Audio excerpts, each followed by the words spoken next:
বন্ধুগণ, 24 জুলাই বিপ্লবের প্রথম সারির অন্যতম সিপাহসালার মুফতি সৈয়দ মোহাম্মদ ফজলুল করিম শেখের জন্মদিনকে এ পর্যায়ে সংবর্ধনা দেবেন কুড়িগ্রামের সাধারণ স্তরের শিক্ষার্থীরা। এ পর্যায়ে হুজুরকে সাধারণ শিক্ষার্থীরা সম্বোধন দিচ্ছেন।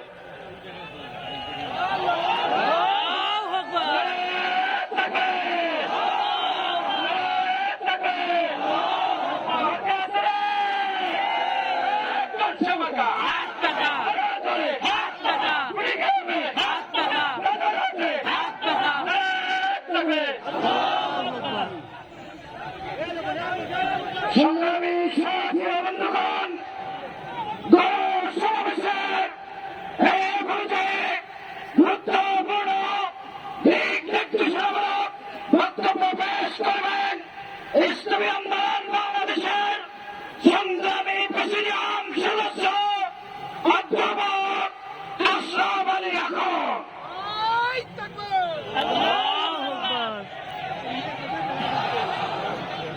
السلام عليكم ورحمة الله وبركاته.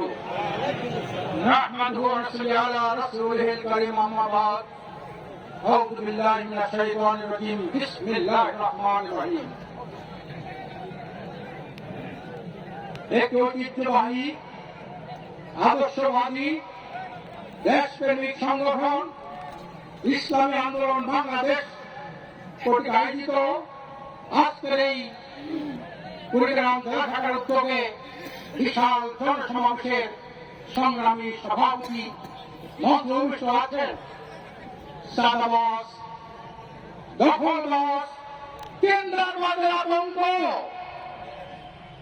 গণভ্যুত্থানে সিংহপুরুষ ইসলামী আন্দোলন বাংলাদেশের সংগ্রামী সিনিয়র নায়েব আমি জনাব হযরত মাওলানা সৈয়দ মোহাম্মদ ফজলুল করিম সাহেবের চরমনাই মঞ্চে আছেন ইসলামী আন্দোলন বাংলাদেশের সংগ্রামী সিনিয়র যুগ্ম মহাসচিব জনাব গাজী আতাউর রহমান সহ কেন্দ্রীয় স্থানীয় নেতৃবৃন্দ, উপস্থিত সাংবাদিক বন্ধুগণ, উপস্থিত কুড়িগ্রামবাসী, দেশপ্রেমিক মানদার ভাইয়ের আমার।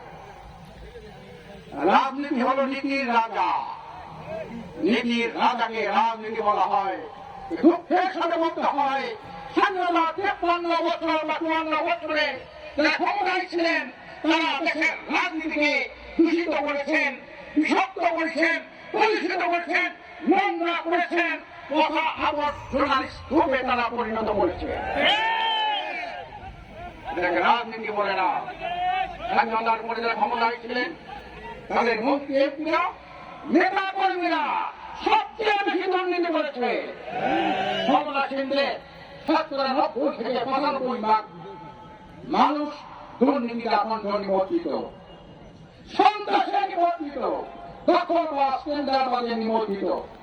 আওয়ামী দুঃশাসনের পতনের পরে আজকের যারা একসময় ক্ষমতায় ছিল তাদের নেতা কর্মীরা আজকের সেই আওয়ামী লীগের দখলকৃত দলগুলি তারা দখল করেছে। নিজের মধ্যে দখল বাণিজ্য নিয়ে, টেন্ডার বাণিজ্য নিয়ে নিজেদের মধ্যে তারা মারামারি করেছে। এক শুরু করে তারা নিজেরা খুন হয়েছে। ছাত্রলীগ, যুবলীগ, ছাত্রদল, যুবদল, বিএনপির